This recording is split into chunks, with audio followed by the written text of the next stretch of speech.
welcome to the BiG Scuba Podcast. Thanks for downloading. Time to get on board and let's go diving. Mind those ropes. Hello, my name's Scott Divitt. I'm a dive centre owner and an ROV Supervisor. I work for West Coast Diving. I'm here with Gemma and Ian on the BiG Scuba Podcast to dive into all things subsea.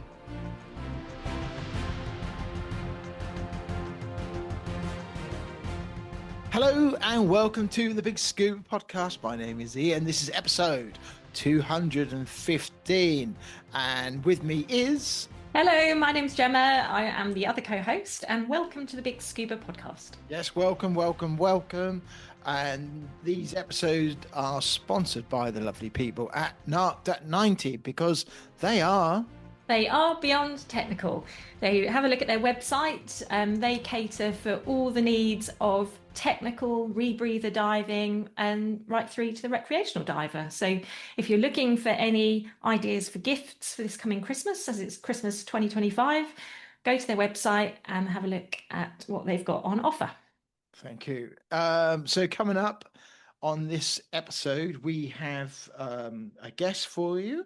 His name is Scott Divitt from West Coast Diving, all the way from Scotland, Bonnie, Scotland. He's going to talk to us all about diving up there, running his dive centre, starting the dive centre, and his diving career. Also, we've got a bit of news about Stony Cove, bit of news from America. Mm-hmm. We've been to the Ocean Film Festival. We dragged the Honeymeister along last night, the UEA. Yeah, and saw 7 amazing films, didn't we? Yeah, it was a really good evening. Yeah, we've got some shout outs and hellos that people saw at Stony last weekend, and there'll be a bit more as well. If you're wondering what these episodes are all about, first off, thank you, welcome, and there's 5 years plus of episodes going way back to when we first started. And we spoke to many people from the diving world who maybe they might all be divers. Some of them will be free divers. Some of them will be explorers, but they'll have some connection to the water, the oceans, and the watery world. Yeah, and it's all about bringing their stories alive and hopefully inspiring you, the listener, to delve a bit further into the underwater world or ocean conservation and, just get inspired and listen to some really interesting stories. We've spoken to some well-known names as well as people that are just passionate about their diving and they want to tell their story. Yeah, so we try and look for the difference, because... I was explaining this to somebody the other day, funny enough, up Stony, and what you're trying to do, what we always try to do is, it'd be the easiest thing in the world, you just go get a whole load of divers come on and tell us all about your career and all that, and it'll be all kind of, similar, wouldn't it? But diving is a broad church because diving can come into business, it can come into your workplace, it can come into pleasure and all sorts, and military as well, and so we try and see where different things are, and hopefully it makes the podcast a bit interesting, and hopefully just keeps it all fresh as well. Yes, yeah. And we talk to people if they're diving from different agencies, so it all brings some variety and different aspects of how different agencies work, and politics as well, because a bit of politics gets. There's always politics in the diving community. All sorts of things because people have. Do you know, James? Some people have different ideas about diving. Yes, well, that's what makes the world go round. So one person might have a different idea to another, and who knows? And that can always start something fun. Talk about fun. So last weekend, I was at the lovely Stony Cove. So glad it's last weekend, not this weekend, because the weather here in the UK. So we're recording here mid-November, aren't we? What's the date today? 21st? 23rd. Yeah. And it's been a rough weekend here weather-wise, hasn't it? It's been very wild, windy, wet. Yeah, it's been really it's been nice not being at Stony Cove this weekend. Although that said, There if will you're be up there the- this weekend, crack on, great, good for you. Last weekend had a great time, great bunch of students, and it was the last one of the year for us at Stony Cove. I think Polly's got a small group, maybe 1 or 2 people left just to get through. I think we're probably going to be doing it Gildy. But apart from that, that's as far as the big groupings go. That's it for us for this year. Where's Yeah, the year gone? It's gone I quick. know. There'll still be recreational diving going on through crystal seas, but yeah, not Oh sort of yeah. things The Stony Cove's open all year round, so it's just how much cold you can put up with and things like that, isn't it? Which, if you've got your thermals and all that, Yeah. jump in, enjoy it. The viz has been good. Water temperature at the weekend was 12 degrees, so it's coming down a bit, but it's still doable, and we had a good time. Shout outs to people who are sore. Simon from B Diving, Mr. Rivet, and Tim Goldsping. I've not seen him for ages. John Thompson, and then a few people come up and got some Nut at 90 gifts and shout outs to Kirsty, Jonathan P, Rupert Wallace, and a Maddie Walker, I think the name is. So Yeah, great. shout outs to them. So it was They quiet. saw the flag. It was quiet. Yeah, but they saw the flag, and the flag works. Absolutely. It's always good to come meet and greet. Don't always get a lot of time to chat, as they're there for a cause, but it's good. It was nice. Yeah, good. So that's it until the next year for your dive master duties. Yeah, and Polly's ready on the ball. We've got dates in mind, so we'll be getting them back to Polly and getting that sorted and working on fitness and everything, ready for the dive and medicals. Yeah, and then March, April time, ready for getting in the water for about Easter. Yeah, and when you go back to Stony, there's hopefully going to be a new attraction in the water, a train carriage. I don't know where they got it. I thought that was in Berlin. So they've somehow found the carriage where they signed the original armistice.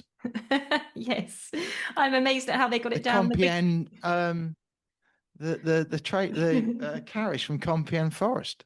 Yeah, but it's amazing how it came down that wiggly road down to Stony's. That would have took some doing. That would have took some doing. There's quite a bend on it. Yeah, I can think of a certain local dive centre that left their van on one of the bends on that little road going down there, and the mayhem that caused one Saturday morning a few weeks ago. Actually, I won't mention names, but based in Lowestoft.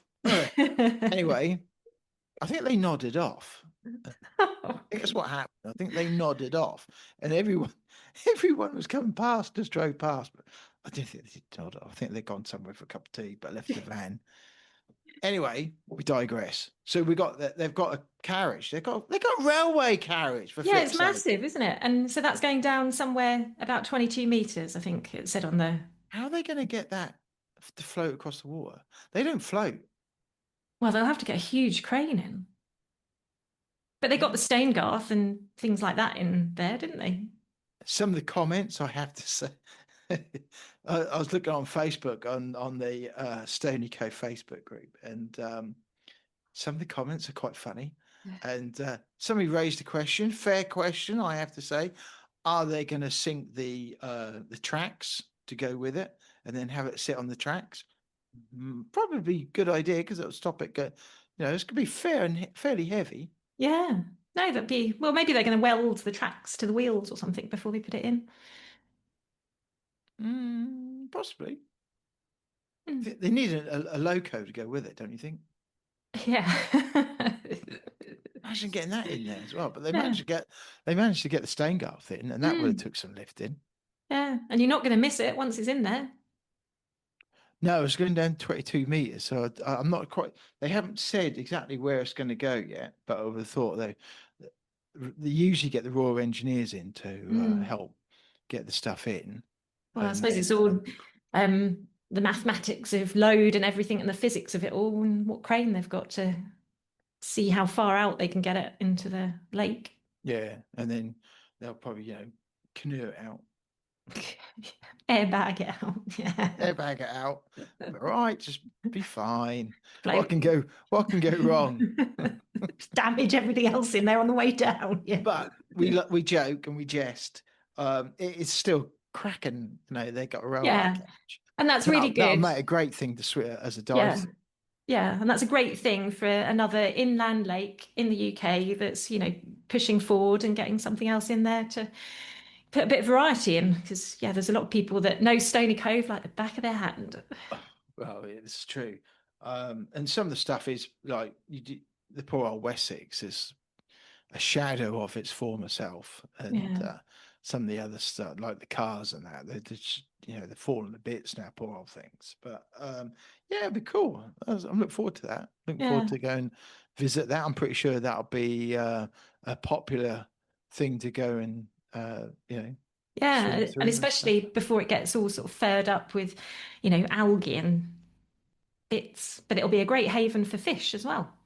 I did actually talk about fish. I can't remember if I told you. I saw when the pike was dead. Oh no! The weekend, yeah. Dead or asleep? Dead, unfortunately. That was laying upside down. So I don't know what happened to that poor old thing. Might have been just old age. On the big pike. But there you go. If there's more attractions in there, that's all, you know, hatcheries for new fish. Nothing forever, and they must have been of good age. Yeah. Anyway, you know, I don't know how long they live for, but yeah, still shame to see, poor old thing. So, yeah. But yes, visibility very, very good. And I think apologise for anyone Saturday because I think we kind of did stir things up a bit. But visibility is pretty decent. I think it's good 5 to 8 meters. Yeah, that's good. Yeah, so it's definitely, and that's clearing, definitely. So that's going to get better.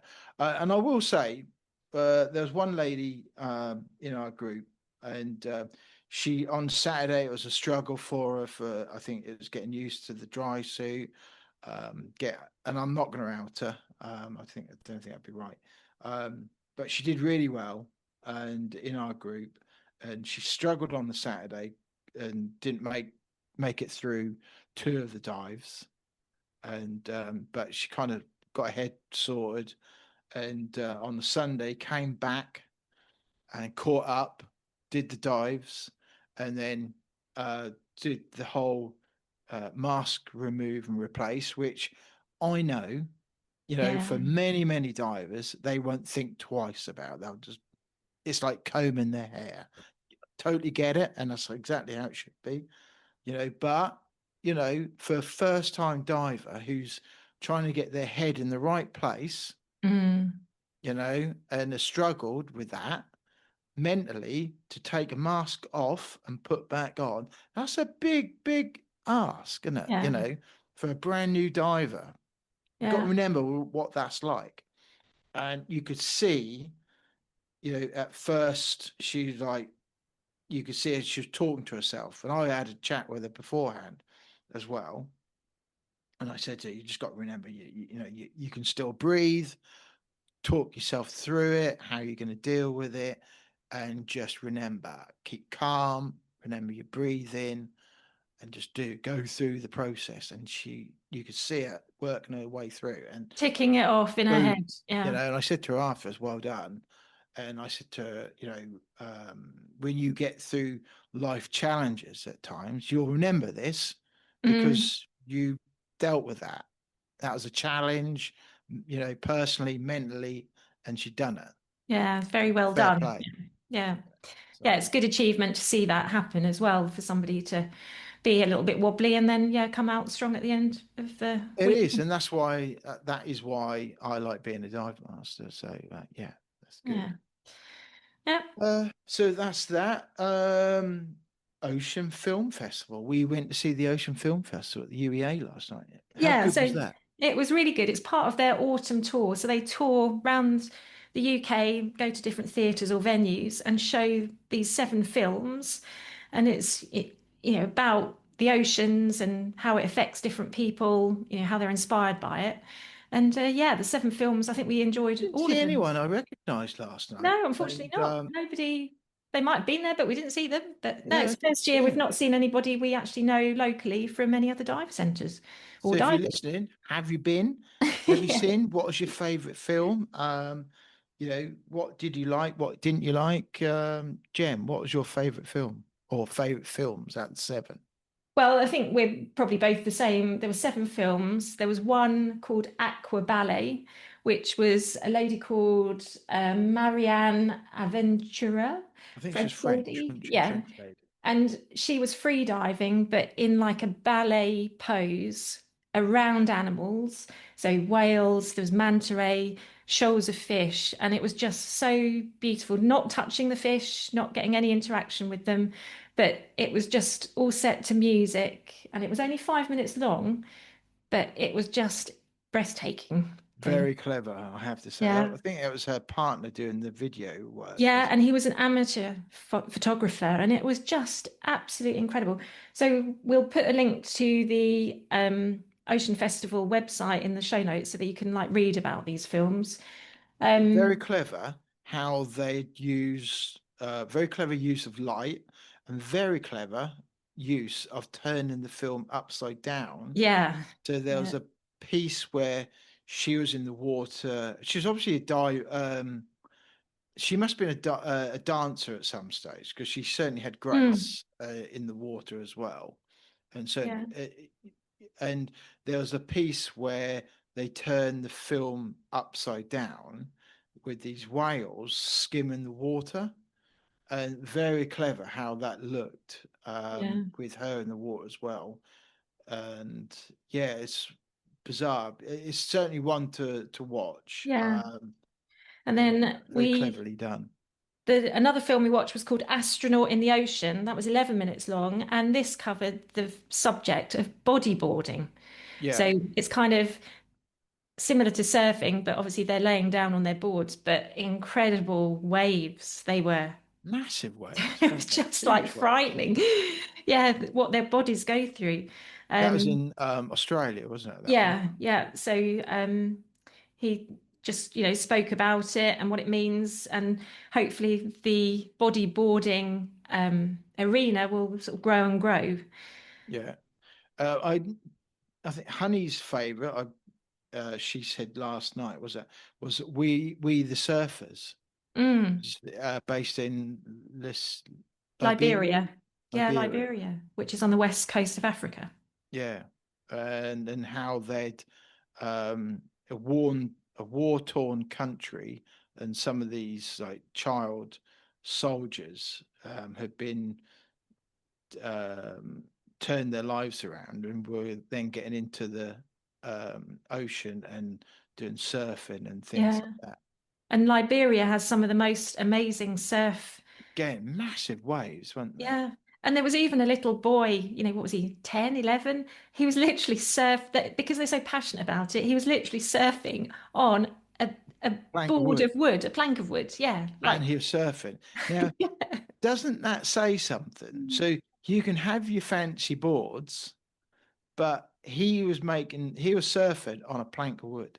Yeah, and making it work. And they were it was all a real community. There was competitiveness, but they all helped each other. And that was just, yeah, and they kind of created their own little surf school, hadn't they? And there were people that were cooking, and it was about bringing the girls to the surfing as well. So they were some amazing girls, doing, one was 17 and one was a bit older, Yeah, and incredible. Yeah. yeah, very Yeah. good. My overall favorite, Yeah. although to be fair, I really like the orca one. I think orcas are a favorite for a lot of people, aren't they? Mm. And there was also that was called Orca in the Arctic. That was very interesting. Looking at the orcas feeding on the what's the name of the fish? Herrings, Herring. yeah, bait balls. Thousands of herons. So how they do that, and another one with a diving one called Souls with Sylvia Earle makes an appearance. They Yeah. reel her in, and she talks about her connection to the ocean and all her history and things like that. And that was Yeah. very good. But my ultimate favorite of the whole film, and genuinely, was Diving into the Darkness Yeah, and by that, Jill Hyneth and Nays Bagley. yeah, both the previous guests, but it covered Jill doing cave diving and an exploration. But then the film featured they went to the Antarctic to try and dive inside an ice cave inside a floating iceberg, the B-15 iceberg. Yeah. And it was just like, it made your heart go. It's We had just, heard this story with before, because when Jill came on, she told us about this, didn't she? mm, And I actually saw the same a similar piece when I think it was either the National Geographic or on BBC a while back, when she did this dive in the iceberg, and she explained in the water. So we talk about cold water in this country for diving and whatever, but the water that she was diving in was -3. You imagine that, and not having having a hole in your dive glove, and you've got your hand submerged in not -3 water. yeah. And That's pretty cold. she experiences a leaky glove on this particular dive where it goes all a bit wrong and they do get out, but can't imagine. Just they were on rebreathers as well, so it must have been, yeah, some depth. Yeah, and she talked about cave diving, and and some of the stuff that she talks about, about the challenges of diving, and the freedom that she has, Mm. it is amazing. And also the film work that goes into, and the directing by Nays, I just brilliant, Yeah, absolutely brilliant. stunning. Yeah. And then there was just one last film that we haven't mentioned called Let Me Live, and that was 17 minutes long. That was about a guy called Tom who just chased the biggest waves he could, and he was a surfer. Yeah, And yeah, he'd gone from a Cornish town, he'd gone over to Ireland, but yeah, he was just chasing the and that biggest. was a kind of like on the wall, warts and all kind of Mm, film, wasn't it? Really, yeah, it's yeah, just a guy just loved surfing, and really, yeah, wasn't it? yeah. It was really, really good. And the overall um, Ocean Film Festival is sponsored by Marine Conservation Society and National Oceanography Centre. So Yeah. that one, yeah. So yeah, it was just a good evening. They did we had a prize draw, didn't we? And yeah, Did everybody. we? No, unfortunately we didn't. But okay, it's always another year. And there's the big prize to win, 2 places to South Africa. Yeah. So you've got to check your emails. You never know. Might be on the plane to South Africa. So that'd Yeah, be rather cool. But yeah, really good. And the tickets aren't that much either. I think for 3 tickets it was 56 quid. yeah. So For the tickets definitely for worth 3. it. It's like going to the cinema, wasn't it? But better, I think. Yeah. So next year there's one that comes around. I think the next one that comes around in April next year, and that's about mountaineering and Yeah, walking and the things like Banff that. Festival. Yeah, Which will probably be, well, it's going to be more popular, I guess, because that one's held at the Theatre Royal, which is a bigger venue um, than the diving one, I suppose. But it's worth doing. This, mm, as we said earlier on, this whole thing goes all around the UK, different shows, and showing the same film, set of 7 films, but it goes around the whole UK showing them. and So I think it goes around the world because the whole concept originates from Australia. it does, yeah, it Yeah, does. So next year, get your tickets. That's all I yeah, can say. Get your tickets. absolutely. But if you have seen it this year, let us know. Raise your hand, and which was your favourite film and why? That'd be really Yeah. good. Yep. So in other news, we want to say well done to Fathoms Free. Again, that Yes. previous guest, we spoke to Luke Bullis, and they've won the King's Award for voluntary service. So Yeah. they work with That's pretty recovering, awesome. yeah, fishing gear around the Cornish coastline. All And volunteers, yeah, and yeah, they try and raise a little bit of money to pay for, paying for fuel and things like that in the dive boat, or that, and it just pay for stuff. Listen to the episode where he came on and talked to us, and yeah. He was very, bit of support. really he explained everything, didn't he? And obviously a keen diver as well, and has gone through the ranks and set this charity up. So it's really that's really good, awesome. and congratulations. Yeah, that's really good. Awesome. I also saw some news from America. Um, for those who are in the area, where are we? Starting 1st of December, Paragon Dive Group will be running and managing Cave Country Dive Shop, which is pretty cool. So good luck to them. I hope they all have a good start with that new venture. Yeah, that's good. In the week we had a delivery from Waterhall. We had We've got some boxes. two of their kit boxes. They're 52 litres, perfect to put in the back of your car and put your dive gear in, but they're made from 100% recycled fishing gear. And the best bit is they come with a batch code, and you can trace where the netting that's been used to make up that box was found. That's pretty cool. So these are not a soft bag type thing. These are more of a stacking type crate that they've got flat lids that interlock. Yeah, so you can stack them on top of each other with the lid closed, or you can put them inside each other with the flap lid, out on the outside. Yeah. So really perfect for not just the diving community. If you're a hiker or paddleboarder, you can just put all your wet gear, shoes in there. Boot in the car, chuck your wet, muddy boots in and things like that. Or what I might do with mine is that because I usually rinse my regs out and stuff like that in the sink and whatever. But I think what I might do is use them, put all the wet stuff in, and then fill that up with water, maybe a bit of Dettol, and just let them sink, let them soak in that for a day. Yeah, perfect. And they retail around £30, but so they're affordable. Great Christmas gift. And we'll put a link in, and if you use our code or the link, you'll get a nice little discount off them. We're divers. We've got kit and stuff like that, and especially this time of year, your boot get wet, don't it, and things like that. And get one of them. It's a good idea. You can just haul your stuff in and kind of forget about it until you get home. So good. That's good. And thanks for Waterhall for sending them out. Yeah, thank you very much. Thank you very much. And then of the building. We have got a visit. We're out tomorrow, aren't we? Are we? Where are we going tomorrow? We are going to the Midlands Dive Centre. So we've been invited by Sally Cartwright and her team to go and visit the dive chamber and actually do a dry dive. There is, we kind of jested about it, in our way, but there is a serious point to it. It's just that we want to help raise the profile a little bit, if we can, in our way, and draw some attention to them, because we need these dive chambers. Can't say it enough. We need these dive chambers. It's based in the Midlands. So we need the government to keep them going. They need financial support. They need diving community to give them support.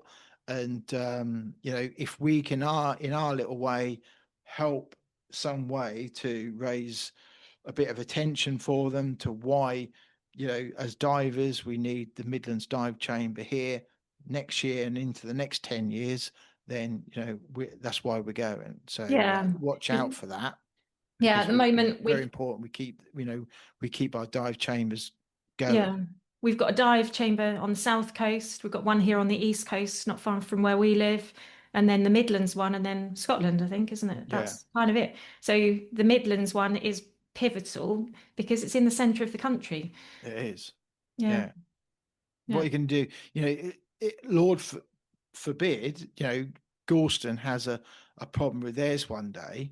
So where if you've got a problem and theirs is out of action or busy, where are you going to go? So we can't just go down to keep losing dive chambers. So we need to keep these dive chambers going. So and it's time critical that if something does go wrong, that you get to these chambers ASAP for your treatment. It's not something that can wait. Yeah, exactly. Yeah. So definitely. So watch out for that. We're going to do some recording. We'll do an episode from there. There'll be some stuff on YouTube, social media. There will be us having a bit of fun in it. Yeah, I know, but there is a serious point to it as well. Yeah, we'll be talking to the team and getting their view on it as all. We're doing a dry dive, and we'll just see how all that goes. Be a new experience. Yeah, I've done one before, years ago at Yorkshire when we went to Crystal Seas. I hands on heart, I couldn't go the full way down to. I think we're going to 40 meters, 30 meters even. I think I got to about 20 something. I couldn't equalize at the rate they were dropping. So I'm hoping I should be able to go the full way this time. But we don't know. We'll just depends, doesn't it? Our ears are all different. So yeah. So we will see. I saw a interesting post by Pascal van Erp. Great name, I always think. Ghost fishing guy and conservationist. They've been doing some great work out in Greece, hauling these nets in. An abandoned fish farm. Yeah, must be massive. Who abandons a whole fish farm? Who knows in Greece and Turkey? Yeah. You know what I mean? Surely that's a lot of money to set up. So, and they had a ship. You ought to see the stuff that they got in. Tons of the stuff. Yeah, you think with their massive, big, round enclosures, and then they've got the nets underneath. So it's awful lot of net. Big operation. You know, that's not just one little net. It was a big amount of stuff, and that was on a big ship that they filled this whole ship of all the stuff. So have a look on Ghost Fishing's post. Have a look. Give them some support. There are other. I don't want to get into any politics. We know there's fishing, there's diving, politics go on. There's other people who do ghost reclamation and reclaiming the ghost fish and stuff in. But anyway, look at Pascal van Erp's post and look at all that stuff that they're just hauled in lately. That's just like, wow. Amazing. All good stuff. Yeah. It is all good stuff. Let's face it, any nets that get hauled in out of sea that have been abandoned is a good thing. Yeah. And that's why that gets taken out of the sea is a good thing. Doesn't matter who does it, but well done. You're doing it. It's a good thing. That's why we like working with people like Waterhaul that then take that fishing net and repurpose it into something useful again. Yeah, and as who said if we all looked after our back garden, our back. Dave Kennard, but Jill Hyneth said last night. Did you hear her say if we all look after our own square foot? Yeah, and it's true. Not your square foot, but you know, your square half a meter. Yeah, the point of it is we'll look after what's going on in our own little areas. That all those little areas will add up. So yeah. Good stuff. There we go. Good thing to finish on. Should we get on with our guests? Yes. So coming up, Scott Divitt. He is from West Coast Diving, and he spoke to us about his dive centre, West Coast Diving. Also, his another job he does. He is a commercial ROV operator. Yeah. He tells us some interesting stuff about that, and he also works on super yachts in Scotland, believe it or not. Yeah, who knew super yachts went to Scotland? Yeah, so it is a really good conversation, cover a lot of subjects, and again, really good to hear about UK diving and the passion that is out there for it. Yeah, I love Scotland. I love it up there, but I always thought these super yachts only went to warm places like the Med, places like that for people to lay around on and drink champagne. Yeah, there we go. Yeah, and he also mention St Kilda, doesn't he? Which we'd not heard, but that is another liveaboard location. Yeah, little island up there. So look at that. Yeah, great. Okay, well, this is episode 215, and it's Scott Divitt from West Coast Diving. And thanks for joining us and giving us some of your time. And you've got a lovely sunset behind you. I'm sure that's not actually tonight, is it? No, unfortunately not. No, it's very bleak here right now, dark, wet, and cold, which has been the last few days. So I thought I'd put a sunnier background on. It is, yeah. That's I think the west side of Mull from a couple of years ago. A nice sunset, and I was working out there. So yeah, Oh, wow. it's a bit of a change to tonight, that's for sure. Well, Yeah. one of the questions we like to start the podcast off with is, what does being underwater mean to you? What does, Yeah, quite literally everything. It's the way I make my living. Obviously, I get massive enjoyment out of it, but literally earn my living from working underwater, both from being a dive instructor and supporting dive community up here on the west coast of Scotland, from servicing equipment, testing cylinders. Another part of my job, I do robotics, ROVs. I'm a supervisor in oil and gas industry, renewable sector. So quite literally everything I do, water is involved in it. So yeah, it's a big part of my life. So yeah. And how did your underwater journey start? It started a mixed Royal Navy, so career-wise, that's kind of where it took off. But from younger than that, I was brought up sailing and playing in boats, and just couldn't get out of the water basically from being a kid. Even spending so long in the swimming pool and getting shouted at to get out of the pool. I think it all started from them. I was absolutely addicted to being in the water in some form. So I knew from an early age that I was going to have a career that involved doing something with the water. So that the first step was the Royal Navy.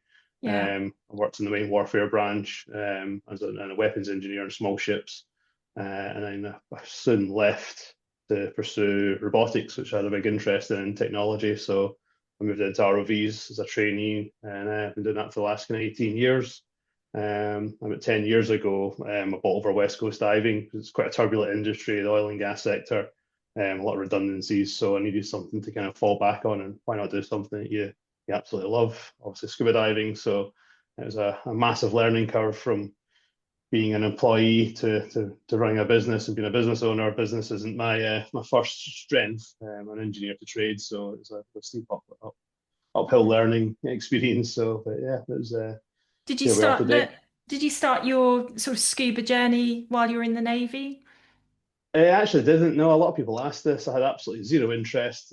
We had clearance divers on board the ships I was on, and I couldn't think of anything worse. When I looked over the side of the ship, it's dark, it's gloomy, it had absolutely zero appeal. So no, it didn't start there. It actually came about from a tri-dive on holiday, an all-inclusive package you had, and it was one of these things where you can come have a little shot at diving.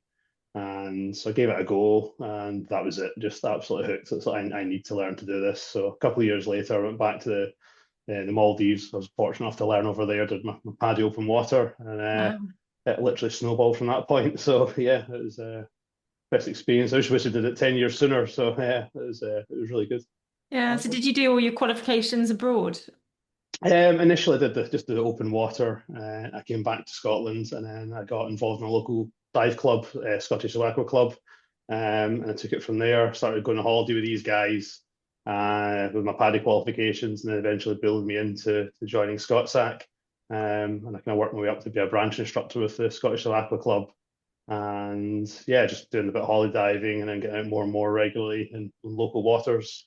And then about into 2015, early 2016, we took over West Coast Diving. It's a business that's been going for about 35 years with another ScotSAC member that previously owned it. And he was kind of retiring, winding down, and it was just a good opportunity. I bought more at that point, and focusing, I suppose, the other way around. A lot of people that own dive centres probably start as instructors first and do the teaching side in the dive school, whereas I focused totally the wrong way around, probably, which was focusing on the equipment and servicing it, understanding it, and then doing cylinder testing. So I very early on, I did a dive industry technicians course with Asset down in Morecambe Bay. It was absolutely fantastic 2 weeks with a guy called Stuart Maynard, who has probably forgotten more about scuba diving than I'll ever remember. So he's a wealth of knowledge. So that was the first kind of step into the dive industry at that point for myself. Yeah. So had it got a base of sort of clients already and regular divers? We did, yeah. So we had in their area, excuse me, on the west coast of Scotland, we've got 5 Scottish Aqua clubs. So he had a lot of kind of infrastructure supporting them, equipment sales, service, repair. And then a few years later, I got an opportunity to buy another business out, which was Troon cylinder testing. So he was an IDES test station, just doing cylinders, and he was testing our cylinders for us at the time. And I asked when he's coming up to retirement, would I get first refusal to buy him out? So we took Troon cylinder testing on board as well and incorporated it to West Coast diving. So we've got the full dive centre package now. We can offer all support to our local dive community. So and further afield as well, we support right up the west coast of Scotland. And some of the Hebrides, we kind of look after commercial divers as well. So we've got quite a reach of clientele up and down the west coast. So yeah, it's good. Yeah. And what sort of things are you teaching? What level do you do rebreather? No, I'm not a technical instructor. I'm a RAID open water instructor. But my big focus is side mount diving. I'm very passionate side mount diver. So I know you've had quite a few side mount divers recently on your show. I've been listening while testing cylinders in a workshop. So yeah, I'm a massive advocate for side mount. So it's one of my favorite ones to teach. But yeah, I teach everything right down to open water and try dives all the way through the kind of RAID open water stuff. And then if anyone wants to go any further with their diving, I've got plenty of contacts in the RAID community that I can signpost people to if they want to go a bit further. So yeah, it's got quite a decent network up here. Yeah, that's good. And it's quite a responsibility having a dive centre as well as a business and keeping it going while you've got other jobs to do. Yeah, I'm quite lucky. I've got help. I've got a friend, Brian, who he kind of comes in and runs the centre. I'm not here, more for the retail and gas filling side. And actually this week we're starting to train him in cylinder testing as well. So hopefully get up to speed with that shortly and he can take on a bit more. He's retired, so he's got plenty of time in his hands to help out. And he's just got absolutely. So yeah, there's it's luckily it's quieting down a little bit at this time of year, just the weather change up here, but it's a nice kind of relief to catch up with bits and pieces and just improve the dive centre, use the opportunity wisely to kind of get ahead before the rush of Christmas again, which always seems to come. So where do you do your training? Have you got access to a pool? Yeah, we've got a pool. We've got a pool out in Galston we use for training, but we've got plenty of sites locally. We're not too far. We're unfortunately right in front of the beach, but there's not much diving there. It's very shallow for quite a long way out, unfortunately, just a flat sandy bottom. But if we drive towards Largs to the Cumbria Islands, we can get the ferry over there and do a bit of training over that side on the Cumbries and up at the sea lochs as well, Loch Long, Loch Fyne, Loch Oilhead. We've got some good training sites up there we can utilise as well. Yeah, I was just having a look to see how far away you are from Loch Long, because that's one of the sites that we've done over the years. And looks like you're about an hour and a half. Yeah, about an hour. Yeah, about an hour and 30 minutes. It's not too far within reach. So yeah, we dive up there a lot. So it's probably the most used training site for shore access for the kind of west coast and Glasgow and the surrounding areas. So it's just a nice distance for a nice day out to get some dives in and some training done. So it's within reach, which is good. Are you diving all year round up there then? Yeah, absolutely. Yeah, we're out most weekends, most weeks for training. So yeah, we're out as much as we possibly can. Not so much this weekend, but the visibility is probably not going to be too good with the runoff and the sea lochs at the moment. So the good thing was we've got the Cumbria Islands, which don't have the brackish water with the runoff of the hills. So if it's looking quite murky up there, if any of the customers come in for the fills of the week and they've been out, I can luckily get the information to make a decision where we're going to alternative dive sites to use and get some slightly better conditions if possible. So the Cumbries are quite good for that, and it's just a short ferry hop, so it's not too bad. Yeah, we liked Loch Long, and we saw some great wildlife, and we dived the Twin Towers, I think it's called. Piers, wasn't it? Piers. Yeah. Good. Yeah, it's a nice little site. Yeah, it's fairly easy to access, and there's a little ladder that takes you down to the beach. I'm sure you're well familiar with, but it's a nice little site. So there's been a lot of rainfall this week, so it might be quite dark down there. But as long as it's clear, it's still a good site. I think the second time we dived, it was dark. It was quite dark, wasn't it? More than the first time, I think. Okay. Yeah. And you've got to get the tide right, haven't you? Yeah, because there's not much. It. Yeah, it can change dramatically, condition-wise, visibility-wise as well. I mean, sometimes you'll go up and go, well, there's been a lot of rainfall, this is going to be absolute rubbish, and you can be absolutely stunned that you can get 10, 15, 20 meters visibility sometimes I've seen up there. and they think Wow. it's going to be appalling. And I've had people in 2 or 3 days into the shop saying, yeah, the visibility is appalling. And you go up and it's phenomenal. So it's just got its own way sometimes of clearing things out in the tide and current movement. So it can sometimes take away a bit of the suspension in the water, make it quite nice. But this time of year, it can, if we get a bit of a dry spell with especially the crispy weather, the frosty weather coming in, you can get some really nice visibility, a bit of sunshine as well, and it just makes a big difference having good ambient light down there as well. So, but then the next day you can go up a few weeks later and it can be pitch black, as you say, and a meter of visibility. So it's just it's just your luck. It's not an easy one to predict the sea lock diving sometimes. This episode is brought to you by Narked at 90, the cutting-edge pioneers in the world of diving equipment. Meet the founders, John Routley and Brent Hudson, who have logged thousands of mixed gas dives over the past 3 decades. About 20 years ago, these experienced technical divers combined their passion for diving and engineering skills to create Narked at 90. Whether you're new to diving and ready to take it up a notch, have a fair amount of experience, or are considering a transition into technical diving, we highly recommend Narked at 90. They're ready to advise on the best equipment and setup for your personal and commercial needs. Narked at 90 also has extensive hands-on experience with shearwater and ratio dive computers, being the longest-serving UK service centre for these brands. They're ready to offer technical support, servicing, repairs and upgrades for all shearwater and ratio computers past and present. In addition to shearwater and ratio, Narked at 90 stocks and supports many other brands such as DiveSoft, JJCCR, Hollis, Revo and Kiss rebreathers. The diving community is always enthusiastic about Narked at 90 and it's easy to see why. Here are just a few reasons. Full head servicing for rebreathers from various manufacturers, bespoke cable assemblies, advice on specific fitting requirements, suggestions and guidance for home builds, computer laser cutting and engraving, CNC milling and turning, pressure testing to simulate 400-metre dives. We're thrilled to partner with Narked at 90, a company that has ignited so much passion for diving and has been incredibly supportive and innovative in producing and selling dive equipment. Visit narkedat90.com to see why they're a renowned name in diving. Stay updated on their insights and offers by following them on social media. Just search for Narked at 90 on Facebook, Twitter and Instagram and hit that follow button.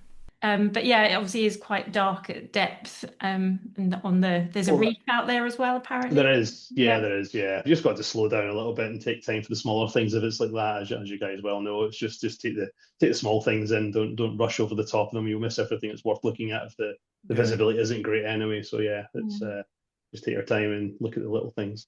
So all your diving is predominantly seawater diving then? Most of it, yeah. Most of it. We occasionally go down to Cape and Ray, do a bit of training down there. We've got a trip there actually in a couple of weeks, doing a bit of that. So just more of a group of friends. We've got a group of customers and clients, a WhatsApp group, which is great. And it's just, we'll put it up and anyone's welcome to join us to come and tag along on our dives. And it's just a bit of fun, a bit of a social, a curry after it. And we'll go back in probably the Sunday and do a bit of diving as well. So it's a good time of year and the weather's not so great up here. At least you've got a constant in the quarries, at least you know what you're going to get, so it's not too bad. We have done Cape and Ray once and it was a great sight. It's good fun. It's good. It's a nice cafe as well, which is something you don't get the size of a roadside and a sea lock up here, so it's nice to get into the warmth and get some warm food in you as well, which is lovely. I'm just thinking, when it's like super cold up your end, it's just must be a whole different type of diving. It is. You're trying to run courses in January and winter, and your students not particularly motivated to the weather. It's quite hard to keep their attention sometimes. So it's sometimes better kind of doing it short and sweet. Get the diving done, and then get into the warm and get a hot super coffee inside you afterwards, and warm them back up, and maybe come back another day. Maybe don't do too much in the same days, and cut the run times down as well. So. The hands always go first anyway, as you know, so it's just minimize the time that you need to be in the water and get things done that need to be done. So what time's it getting dark up your way at the minute then? We've seen that it's probably about 4:30. It's almost pitch black at the moment, so okay, a bit later than us then. So it's the winter's definitely here with a bang. So. Yeah, but it'll be over before we know it. So that's Well, the that's it. Yeah. Absolutely. You Yeah. get out for we're quite fortunate. We've got some dive sites local to us in the summer. So after work, we can just load the van up and disappear down to the beach and get some dives. And not the most exciting dives. There's a site called Porton Cross, which is not far from the centre. So we can nip up there and do an evening dive. It's only maximum 4 or 5 meters and a lot of kelp. But again, slow down and look at the small stuff. There's lots of interesting things in the nooks and crannies to keep you interested. So it's quite good. Have you had any interesting wildlife encounters while you've been around the West Coast there? Yeah, we've had some bits and pieces over the years. Seals are always good fun. Obviously we dived out the Farne Islands. I've seen your van down there before. You must have been out diving. Saw your flag out. I think this summer possibly. It works. It does work. It's been noticed. You weren't around. You must have been out having fun. So. Yeah, we were up there twice this year. Yeah. Yeah, it's always good. It's one of my personal favourites is getting interaction with the seals. But yeah, sometimes you expect them down there, which is fair enough. It's a large colony, but sometimes you feel things getting tugged in your feet and you don't understand what's going on, and then a head pit pops up next to you on the surface after you've done your safety stop and came up. And you're, oh right, that's what was pulling my fin. So I was going to blame my dive buddy for kicking me or whatever underwater. And so do they interact with you more where you are? We've got a couple of sites to do. Yeah, the Lady Isle out in the kind of bay between Troon and Ayr. There's a couple of seals there, and they're quite playful. I wouldn't say they're quite as friendly as the ones at the Farne Islands, where we're really used to divers. But they're not really. For the last since COVID, they haven't been that. They used to be like really would grab your arms, grab your legs, and be to put nearly over friendly, where because at the end of the day, seals have still got big teeth and big claws, and when you're in the water and all you got is a wetsuit, you feel them. So yeah, but since COVID, they haven't really been that friendly. Not really. More standoffish, and they never used to be like that. No, I totally agree with on that one. The few times we've been down over the last few years, they've not had the same interaction. I've got a couple of videos on a YouTube channel you'll see, and they're basically clapping them at big Labradors, and they're all over you and hanging on to you. So yeah, I've not had that for several years, but I don't know what the change in behaviour, why they're a bit more standoff. I'm not too sure. I knew there was a pod of orcas, wasn't there, kicking around in the summer there, so that's definitely not going to help them being as friendly. They're going to be also quite wary of us, so which is, I suppose, just natural behaviour. It's not a bad thing, I suppose, but it's good fun when they're playing with you. Yeah. And have you always been with RAID, with the dive centre? With the dive centre, yeah. So it came about during COVID, all things. So there's an instructor trainer up here, Kenny, that kind of pitched the idea to me. And I really got on board with their ethos and the way they teach, and I totally agree with the reasons why they do things. So I started my journey at that point. Then COVID hit, so it put a big dampener on the training for myself to get kind of over to instructor level. And then life getting away with Kenny, he's just family, kids, all the rest of it. So he kind of stepped away from diving for the time being until the family have grown up a little bit. So I ended up going over to Sicily and doing my DP over there with Gary Dallas. 24. So training with Gary, and he can oversees the dive centre now. He kind of looks after myself and my dive masters and does all our training as our instructor trainer basically. So it's quite good working with them. And I did my sidemount instructor course with Gary as well. So I'm able to teach sidemount up here as well. So you're in safe hands with Gary. Absolutely, yeah. So he's really good. I think he's coming up hopefully in January for another couple of weeks as well to do a few more courses for myself and just get out some fun diving with him as well. So in between, if the weather's good. That's really important, isn't it, to have that type of support from from a diving agency like RAID. Absolutely, yeah. You need somebody that's obviously very, very knowledgeable, and he's the passion behind it as well. Obviously, he lives, sleeps, and breathes diving quite literally. So having that kind of person in your corner and teaching you the right way to teach is a big thing. So it's how to identify what your student needs and how to teach them. Basically, everyone learns differently, and it's if you can identify that quickly what their needs are and how they learn. And it's going to make your job as an instructor far, far easier. So a lot of the time spent for myself learning how to kind of look at how people need to learn and adapt my teaching style to get the most out of them. So it's right. It's So good. what stage do you move somebody from a one cylinder to a side mount? What, my students, you mean? Yeah. You... So somebody comes and say, I've seen some of your photos on Instagram or where, or they've seen somebody else's and they want to learn how to dive, and they are particularly interested in side mount diving. At what stage would you then take them through that process? Could you with RAID, could you get straight into side mount diving? Yeah, With a new absolutely. student? Absolutely. When you complete your open water 20 course, you can go straight into a side mount course. So once you've got the fundamentals of diving, the basic course, we can put them straight into side mount from there and carry on all the courses and training through at that level as well, which I really like. So you couldn't start off straight away as a side mount diver. You'd have no, to go to single yes, tank first. that's correct. Yeah, so we have to start them off, give them the fundamentals, the basics, like everyone starts with in any agency. Teach them all the safety skills, and once they qualify that, we can get them straight into side mount as a speciality, I suppose, to look at it that way. But it's a lot more, in my opinion, just a speciality. It's a total way of diving, a total way of life. If you're really passionate at side mount, it takes over everything, and it's quite hard to go back to normal back mount. But you've got to, for some courses, obviously, to teach what your students in. Where I'd pick side mount. Probably 90% of my diving choice for day to day for myself if I have to. So but we can get them going straight away in side mount after they qualify. So yeah. And how's business generally with new people coming in to diving?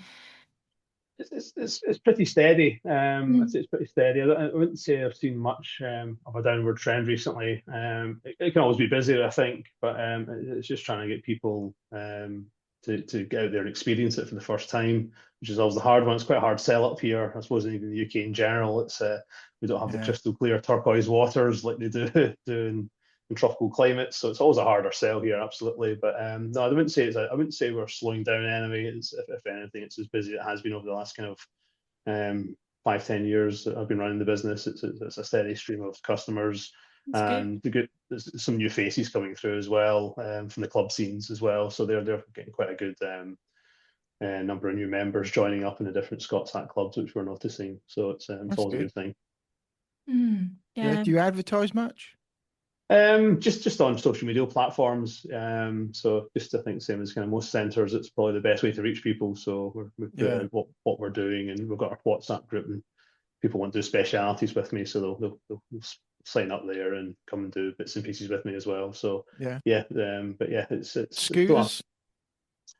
So I've got a couple of DPVs. I've only done the user course a few years ago in Mexico. The guy Lanny Vogel, who runs Underworld Tulum. So we did some courses with Lanny several years ago in 2022. But hopefully one of the courses that I'll be offering in January will be DPV. DPVs basically. Gary's come up to do an instructor course for that. Hopefully, if we can pin him down for a little bit of time, and I can start offering courses up here. You see, you also do super-yacht dive guides as well. Do you get a lot of call for that up there? Believe it or not, it's actually quite a busy industry up here in Scotland. So it becomes one of these things with the kind of clientele. It becomes trendy and popular. So once a few yachts come into Scotland, a lot of them based out of James Watt Dock in Greenock. It's got the infrastructure to take some of the smaller yachts alongside for provision and whatnot. But we usually start from there, and they'll kind of plan their route around the west coast and the Western Islands, and we help support if there's we've required dive guides on board, so we can do that as well. Yeah, you'd never think that would be happening. No. You can see that in the Med and in the Caribbean. You see all these like below decks and all that kind of stuff. But the super yachts in Scotland. And I thought a lot of these yachts can't handle rough waters either. I thought they were. I think it's more the owners that don't like the rough weather. So from my experience, they like it nice, flat, calm, and comfortable, obviously. So they pick their moments, I think, to transit and move, and they hold up where they hold up until the weather's suitable, basically, to move. But some of these yachts are enormous. They're very stable platforms anyway, so it's not too often they're going to be in nasty weather. They don't tend to go to terrible places in the world, put it that way. They only really go to the nicest spots for their clientele, obviously. In Scotland, the picture behind me, you can see there, it's that was a cracking 3 weeks we had around the west coast, and that was about as rough as it got, as you can see. So they couldn't have picked a better time of year to come. That's quite another like niche to add to your business. It is, yeah. It's a very niche one, but it's very rewarding, and a lot of the clients that come to me as well have never dived, and they're very, very proficient divers. The crews are very proficient, but they haven't done much cold water diving, so that's where I try and step in and plug the gaps with the dry suit courses we can offer on board. And there's usually always a dive instructor on board, but they've not done much of the cold water stuff normally either. So there's definitely a market there for ourselves. So can you sell them dry suits? Yeah, we can fully equip them with anything they need, and we have done. So cold water regulators, steel cylinders as well. They're obviously geared up very much for tropics with aluminium cylinders, most of these yachts. So we do supply a lot of the equipment. We usually get a good bit of notice when they're coming up our way, so we can kind of prepare and get them what they need to get the most out of diving in colder waters. So they tend to come here, and then you'll probably find they'll go up to Scapa Flow, do a bit of diving over there, and then they might head over to Norway and do some stuff in cold water. So it's a good starting point for them to get dived up here before they progress on to kind of deeper and colder waters as well. So it seems to be a trend we've had in the last 2-3 years. So what's the sort of usual request from us? If you get a super yachts coming in, do they want to see wrecks? Do they want to see wildlife? It's quite a mixed bag, really. It just depends on who's got on board, who's a diver, and what they want to see. We've got a lot of kind of prepped dive presentations, and it's a good mixed bag. But to play it safe, I'll always usually pick the shallower recreational wrecks, because we're going to give them both. Obviously, you're going to get a wreck with plenty of life on it in the shallower waters, and it's kind of 15 to 25, 30 meter range. So if I pick some of the wrecks out there that aren't dived particularly often, due just to the nature of being remote, you're going to get very, very untouched, pristine wrecks with lots and lots of life on them, and it kind of ticks all the boxes for most of the clients. Yeah, interesting. Yeah. Well, and is that right through the year that they're up there, or? Usually summer months, that one, I wouldn't want to bring my yacht over here currently just now with this weather. It's not particularly pleasant, enjoyable, but it's usually the summer months, the middle of the summer when they visit. So, and then if they want to go as far as St Kilda, we've done some diving out there, which is the most western point of the British Isles. It's just phenomenal out there. It's very rarely dived. So where's that? Sorry, St Kilda. It's about 50 miles west of the kind of furthest West Hebridean Island. So you've got that out there, which is, it's basically kind of an old volcano village bay. I think it used to be an RAF or Army radar station for I think we're testing missiles over the Atlantic. So I think they used to be kind of occupied by the Army at one point, or the RAF. But I think it's a kind of wildlife sanctuary now. It's protected, so you need permission and licenses to land. Do you say St Kilda? St Kilda, yes. St Kilda. I have to look it up. It's a good one. I think there's a few liverboards go out there, do some diving out of there. So it's an absolute phenomenal place. The topography's out of this world. It's I've not heard nooks, crannies, caves. It's got everything. So it's a really, really nice spot to dive. Probably one of my personal favourites. So, but it's particularly remote. It's the only problem to access unless you've got a friend with a super yacht that you can nip over and do a couple of dives. Sharks along that coast as well, don't you? You do in between Col and Tyree. You get the basking sharks. There's the guy up here, Shane West. He's Basking Sharks Scotland. You've probably seen him advertising. So Shane kind of focuses his business around that. So he's quite busy in the summer months around about there doing snorkeling with the basking sharks. So but if you're lucky, you might get them a wee bit further up as well. So but plenty of life out there. Somebody who did that a couple of years ago and had a great time. Yeah, it looks absolutely phenomenal, and Shane's, I think, he's a marine biologist to trade, so he knows where to look for them and where to follow them, and he's spent a lot of time researching their kind of migration and where they move around. So he's usually all over that and drop his clients on very, very close and get some really good interaction with them. So yeah, it looks really good. Yeah. That's my to-do list, definitely. And it's good talking about all these different dive locations? Because we talk to people and, we talk about the inland sites, but we've never heard really about these Scottish sites. And Nowhere to dive in the UK, is there? Nowhere to Well, dive. we've got more coastline in Scotland than we do in India, so there's a lot of Yeah. coastline to dive, a lot of sites. But the problem is access and where you can park if you're doing shore diving.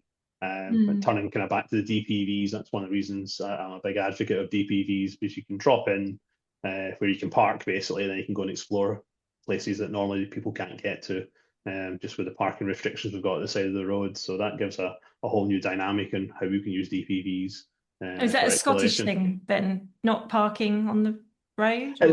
No, it's just obviously parking, like Loch Long, for example. Yeah. You just can't get to. There's only certain places you can park at the side of the road. So it's It's a just fast piece of road as well. and it is, yeah, that's it is, and that side it particularly is. But we can drop in at Swing Piers, for example, and I can go and dive the site next to it, Conger Alley, which I don't particularly like parking at because the road is so Oh, fast. we haven't found this yet. So it's you got to kind of park further up towards the corner at Ardgarten. But the problem is it's a very, very fast moving piece of roads with traffic. So it's a bit nip, you're getting kitted up in your dry suit and whatnot. You're right on the road's edge with cars flying past and motorbikes. So it's not the safest position. You've got to be really careful you don't step onto the road. But the luxury with the DPV, you can park at the Twin Piers, which is quite a lot of space, and then you can scooter across and do it from there. And then you can go the other way and go to the torpedo station, the other side, all in one dive. If you've got your side mount on, you get plenty of gas, and you can just stay fairly shallow, and you can have a really good time, a good hour and a half, 2 hours in the water, just scooting around and see it all, which is good. They're good. They are good. What sort have you got?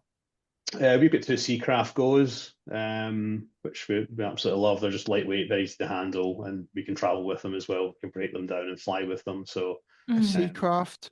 The Go. Go, yes, the kind of the baby of the entry level one, but still very, very capable. Is it? Yeah, very capable bit of kit. You have a 210-minute runtime on them on cruising speed. Oh, wow. So yeah, they're quite recreational using them. I can get a weekend out and 3-4 dives comfortably and still have battery life at the end of the weekend. So without charging it again. So they're very, very powerful for a small package. That's interesting. Yeah, that's good hearing about the diving. But then you've got another aspect of your world, and you're a ROV pilot. Yeah, that's correct. Yeah, so I've been doing ROVs for about 17 years now. When I left the Royal Navy, a lot of transferable skills in engineering. So there are different classes of ROV. So you've got work class, which tends to be a large hydraulically driven machine. And then you've got observation class, or as eyeballs, as they like to call them, which is basically just a flying camera with limited capacity for carrying tooling. So there's two very kind of distinct systems, and predominantly I'm a work class supervisor with the bigger stuff. So they've got a lot of tooling packages you can put on them for interfacing with subsea structures and valves, torque tools, fluid injection systems, as the list goes on and on, different tooling they can carry and operate. It's essentially moving away from the saturation diver to put a machine in the water that can do the same job. So a lot of the stuff that's been built is now ROV friendly for interfacing. Not everything. We still do need divers for the dexterity of the fingers, which we don't have. The guys can be very good to manipulate our arms and perform some amazing feats, but your fingers sometimes you just need them down there sometimes. Yeah, I think more and more equipment's been built just ROV friendly now. So everything that's been put subsea is future proof for ROVs to interface with. A lot of the work as well is going deeper, which saturation divers can't do, 1,000+ meters. My deepest dive was in Uruguay at nearly 3,500 meters back in 2016. And it was at the time the deepest oil well drilled, as in water column, at 3,400 something meters. Raya 1 it was. That's a lot of cable. It is. It's a lot of umbilical to put over the side, very, very deep. So a lot of challenges for that kind of work. For a commercial ROV, a lot of learnings we took away from it. But it was an interesting job. Nearly as deep as Titanic, isn't it? Not far away at that, yeah, not far away. Down for that. there is systems that will do commercial systems that do 6,000 meters, but most oil and gas stuff or energies not quite as deep as that. So it's quite an unusual well they drilled as an exploration well. They were looking to see if there's anything there. It turned out it wasn't, but they learned a lot of stuff about geology and drilling in that area as well. It was about 250 kilometers off the coast of Uruguay, so it's quite a remote, probably one of the most remote areas I've worked in the world. So it was quite interesting. So. Not a lot to see in the bottom, to be fair. It was quite featureless and flat. But I did see a humbled squid, which was interesting. I glanced at one, went past the ROV at the bottom, so that was really, really interesting. Yeah, they go really deep, don't they, squid? They do, yeah. And it was probably about 5 or 6 times bigger than ROV as well, so it was absolutely enormous, this thing. Really? So just got a glance of it. I didn't get any footage, unfortunately, because there's a camera didn't record on the back end of the ROV. But it was pulsing away, kind of red, a bit annoyed that we were there and its habitat. But didn't do into us, left us alone and moved on. So how big was the ROV? That system's it's a 5-ton machine, so it's one of the kind of bigger ones. It's a 4,000 meter rated system, 200 horsepower motor. So what are we talking? Size of a mini or like a transit van, or like a small transit van. Really? So, yeah. So they're big lumps. So that's a big system. So and then the flip side is I operate ones we call suitcase ROVs, which literally fit in a suitcase and you can unpack and use. So the variation in equipment's quite. I didn't realise that they get that big.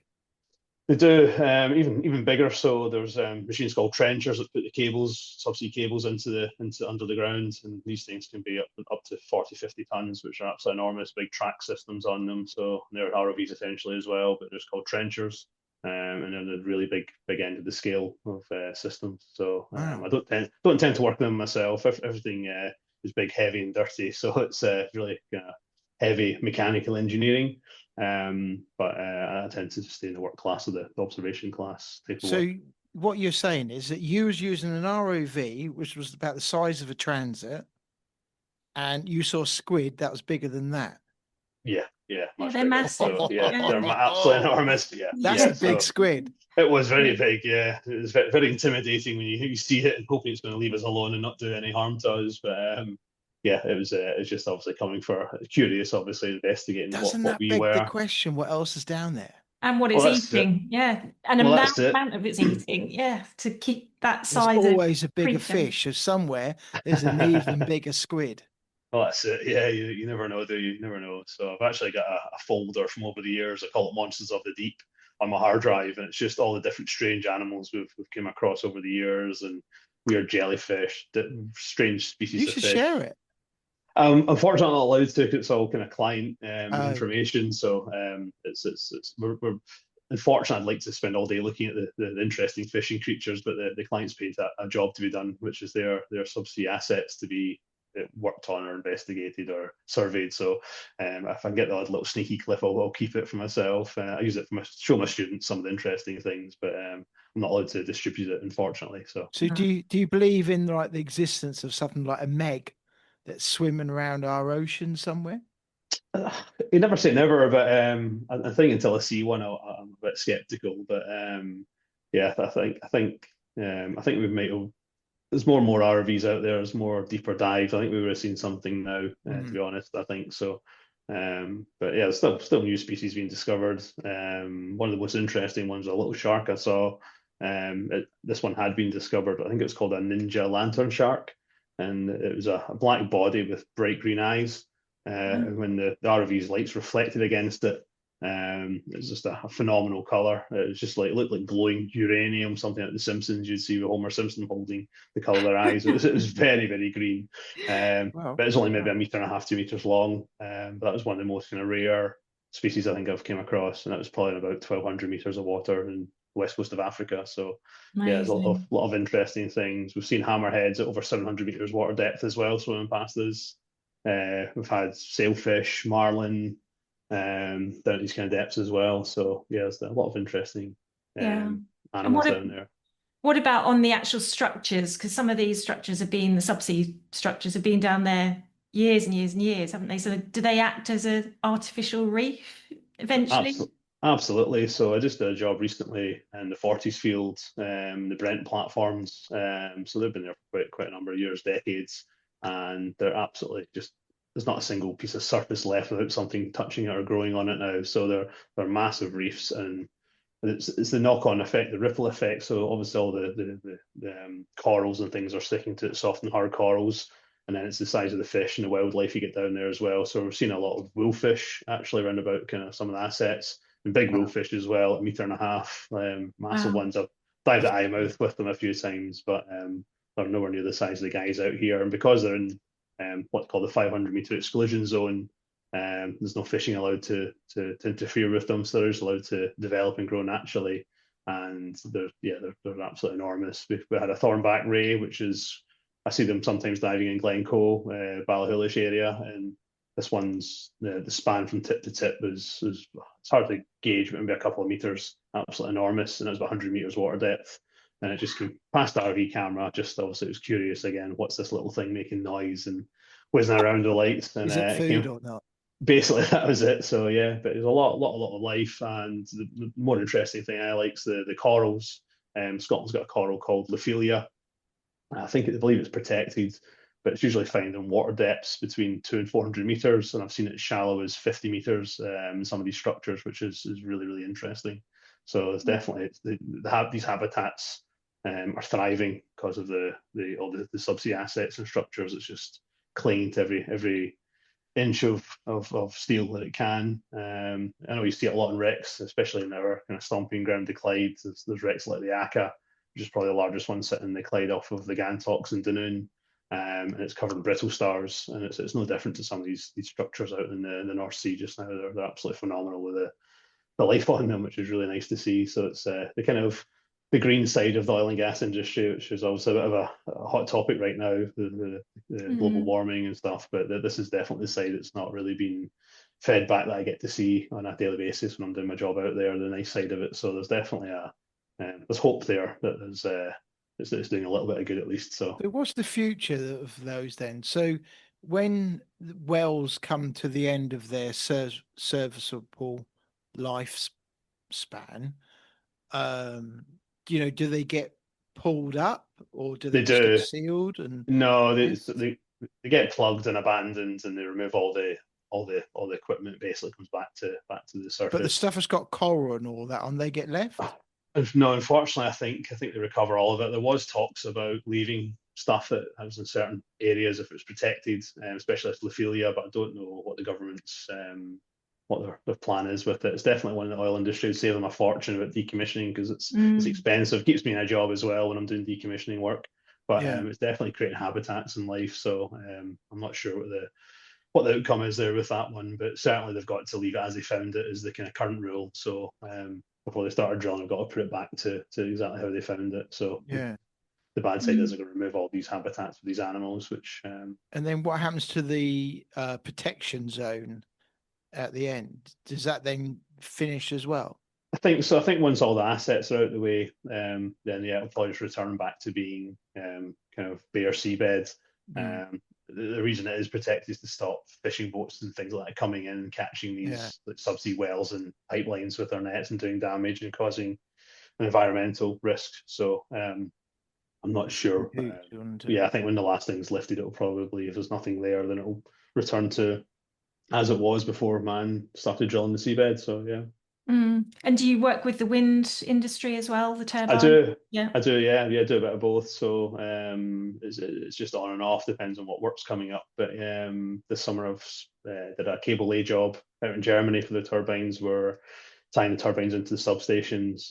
Tying the cables into the substations, then laying away to the turbines. So we do a bit of that as well. And I've operated machines that are boulder grabbers. You see these big claws that you get in the arcade that pick up the teddies. So think of one of those, but the capacity to lift 10 tons, and we use them for relocating boulders, which could be in a cable lay zone, or if the jack-up platforms are coming to build the turbines, it can cause the legs to become unstable. So we've got to clear that for them to come in and work. So the boat has a grabber that goes down and grab the boulders, or essentially, yeah, it's still essentially an ROV. It doesn't free swim like an ROV does. It's attached to a heavy armored cable, but we control it in our control rooms. Basically, a 20-foot shipping container we operate from, with all the control system in there. So we'll raise and lower the winch and then open and close the jaws to grab these boulders. And they've got Mm. 4 propellers on them, 4 thrusters essentially, so they can move a little bit.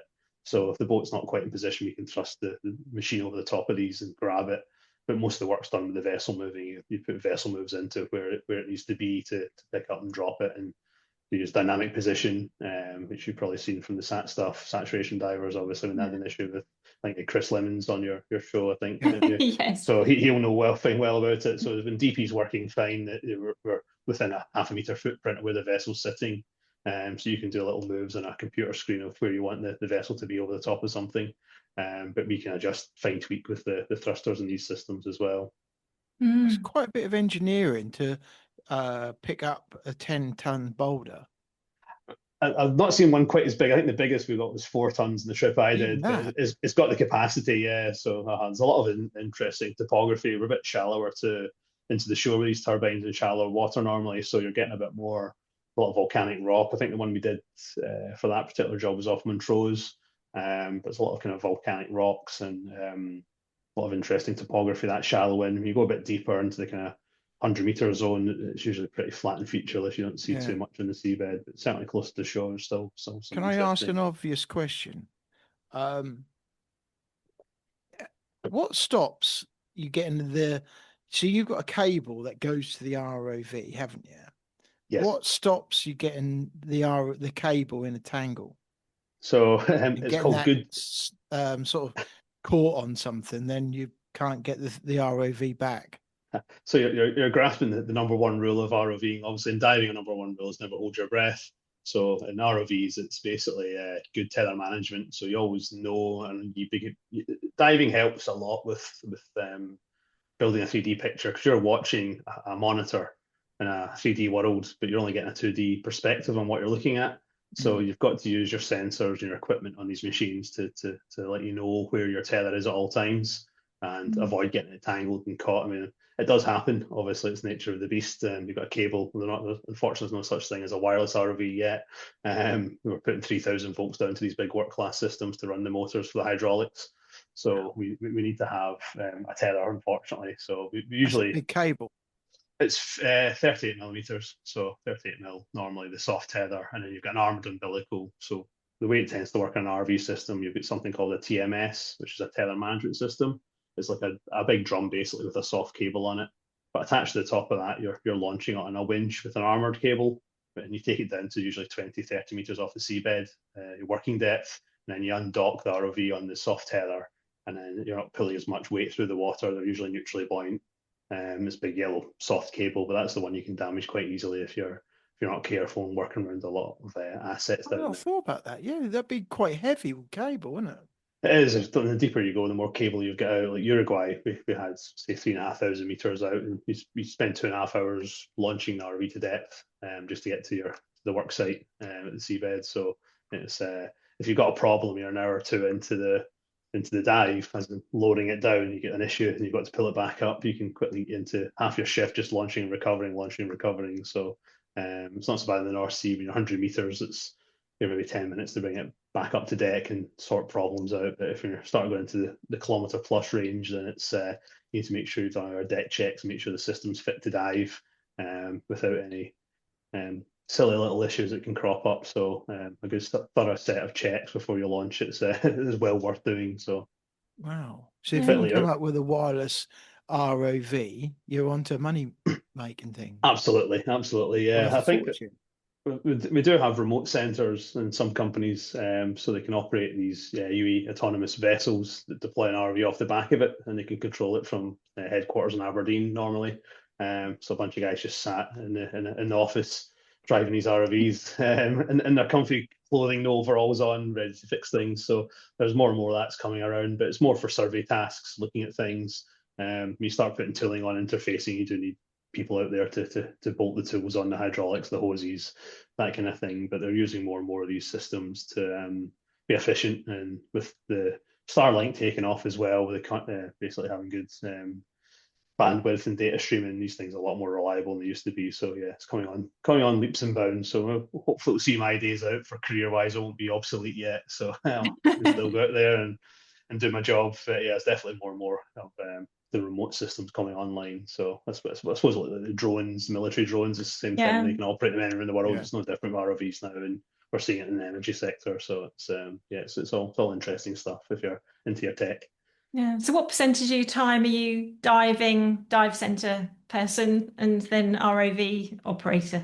So I'm doing less offshore now. Mm. Probably less than 100 days at the moment. I still enjoy it. I still go out there because it's the main reason I do it. I absolutely love that side of the job, but I like being at home as well. You've got to give your time up. So the dive center allows me to be at home a lot more. So I'd say I'm probably 75 dive center, 25 offshore these days. Yeah. So it's a nice work Nice. balance. It seems to work quite well. So. It's good to have the variety, isn't it? It is absolutely. So I did have one little RV for a while as well, West Coast diving. So we were doing small inspection tasks and things like that. But I decided just to contract myself out for my time and use other people's systems. So I still do a bit of that. And I've been worked down in North Wales in a power station, putting a system of a pipeline to check for a blockage a couple of years ago, and that's something that comes out of a suitcase quite literally. So those little jobs are quite good as well. But we used to do kind of similar little tasks with our own system, and just it was quite good fun. The Clyde, looking at wrecks and things as well. We actually found a wreck that I knew of a wreck that's sunk, and I managed to locate it, and we got a first dive on it as well. So I managed to incorporate it into my own hobby as well, which is quite good. So yeah, they're good little machines, and they're quite accessible as well now. A lot of people can buy these more affordable little systems. Unfortunately, the ones I'm working with offshore, multi-million-pound systems because of their capability and capacity. But yeah, it's a broad range. It's like diving; you can get into it for a reasonable amount of money, or you can go full tech route with rebreathers, and obviously it starts adding up with scooters in there and equipment. It's like anything, I suppose. So yeah, it's interesting. What about saturation diving? Do you train people up to get into that side of the business? No, not at all. I don't do any commercial diving at all. I'm purely recreational. It's a question I always get asked, even my customers day to day that come in the shop, or do you do sat diving? But no, it's not something I've ever done. It's too much hard work for myself. It's underwater laboring basically. Is commercial diving. It's really fit, healthy guys doing it, and it's a really way of life. I like my warm cup of coffee in my hand operating an RV, watching these guys work. So yeah, it's hats off to them. To be fair, it's a really tough job. I've got a lot of friends that are sat divers and their surface supply divers. And a lot of friends are ex-Navy as well, the clearance diver stuff. But that's really working for a living. So I just like looking at pretty things and fish and wrecks and things like that for myself, and I enjoy the aspect of teaching recreational. Yeah, that's good because we've spoken to saturation divers, commercial divers, and you've kind of brought that all together. Yeah, which is yeah. We do work with them. It's a job role. Actually, I had a customer today that was in. He's a dive technician, so he also looks after the life support side of things when the guys in the habitat. I've said to him, it's one job role and they're actually done dive support. So they usually have an ROV in there, as you've probably seen Blast Breath, and it was the ROV was what located them straight away. So there's always usually an ROV in there watching the guys do things. But it's a job role now. So I think it's the one I've never actually done is dive support, which is it's quite frustrating when you're a diver and you like to get involved and see these guys working. But yeah, I've just never had the opportunity to do that. It's more construction or drill support I've been involved with, which is a good job role as well, but it's not diving. So no, well, it's an interesting career to be in, definitely. Yeah, it's good fun. Yeah, well, I'll set questions then now. So, no problem. So the first question is, if you could take 3 people diving into the underwater world, they don't need to be actual divers, but it's just the principle of taking them under the water. They can be past and present. Who would you take and why? So the first person would be my wife, who's my dive buddy. She's like a critical piece of my dive equipment now, so I can't leave her behind. So yeah, we've been down together for quite a wee while now, so she's definitely at the top of the list. So and she likes using DPVs, so she likes the fun side of diving as well. So definitely take my wife Nicole with me. My mum, I'd probably take my mum. She's never tried scuba diving. And just like her to see what I experience from underwater, and just to see the reason why I love it and why I've got the bug for it so much. So yeah, definitely my mum. I think that's probably quite a normal one when you ask this question. So I'd love her to see. I show her all the videos and the photos I take when underwater. So I'd like her to first-hand experience that side of it. And basically, any of my non-diving friends, I haven't tried it yet to see if I can get them hooked. Quite simple as that. So, got quite a lot of friends I've never given it a go. Some have, it's just not for them. But there's still plenty of them out there that I need to try. What puts them off? I don't know. I think claustrophobic. One of my friends, he just didn't like the feeling of it on his face. Didn't like his head, just not natural in the water, so I wasn't particularly happy with it. And a lot of them family life commitment. Obviously, there's enough hobbies going on and other things that are expensive. Usually, one of the answers I hear, they're into other things that they've spent all their money on, so it's just another thing to invest in. So, as you well know, it can be quite a big investment initially to kind of get going with it. And if you have too many hobbies and time, I think it's just a lot of free time basically for people's life commitments. Yeah, that's fair enough. So what gets you out of your comfort zone? Initially when I started diving, it was the deep dark diving. Absolutely terrified me. A lot of the wrecks we've got here in the Clydes can be between 20 and 40 meters, and below 20 meters they're pretty much pitch black. And definitely get my heart rate up and anxiety when you're looking at these massive wrecks appearing out of the gloom. That absolutely terrified me for a good while. I'll put my hands up and admit it. There's nothing wrong with it. But it's amazing how it's changed now. It's the exact opposite. I absolutely love these dark, deeper wrecks now. I actually find more relaxed and calm. My breathing rate slows down, just focused on my torch beam. And same with a night dive, I use less gas, my sac rate's down. So I actually prefer just looking at a small space, a small area, as much as the torch can see, and I'm actually very relaxed. So the thing that puts me out of comfort zone, nothing to do with diving, it's heights. I absolutely hate heights with a passion. Really? Yeah, absolutely detest it. I've tried, done abseiling, climbing through my military career. I was in the Scouts when I was a kid. I've just never got over it. It still terrifies me. I just can't quite go over that one. Whereas diving, it's something with the deeper, darker stuff that I overcame and thrived on and wanted to do it again and again and again. So so I'm quite interested in down the cave diving route as well. I've done a little bit of the cavern stuff out in Mexico with Lanny Vogel at Underworld Tulum. So I think I'll probably be over doing a bit of training somewhere with Mr. Dallas at some point and get qualified in cave. It's definitely my bag basically, I think, going forward. Yeah. Interesting how you found the how you used to find it. It would make you feel nervous, but now you've changed it the other way, and you now find it more relaxing, get it going darker and deeper. It is. It's amazing. I don't know what triggered and what relaxed, but I think when I realised that there's nothing to kind of be worried about. It's obvious, it's the unknown, isn't it? Like anything, if you're not sure and you go into something, it's quite daunting when you've been diving when I started to dive, obviously in the Maldives, it's the total opposite to what the Clyde looks like. It is particularly dark, a lot of brackish water. It can be dark within the first 10 meters.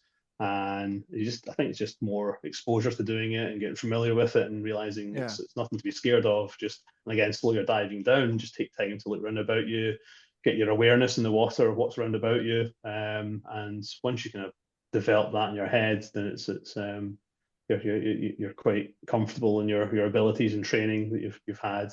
You realize there's not as much to worry about as you first thought. So I suppose like anything, isn't it? So no, that's a good answer.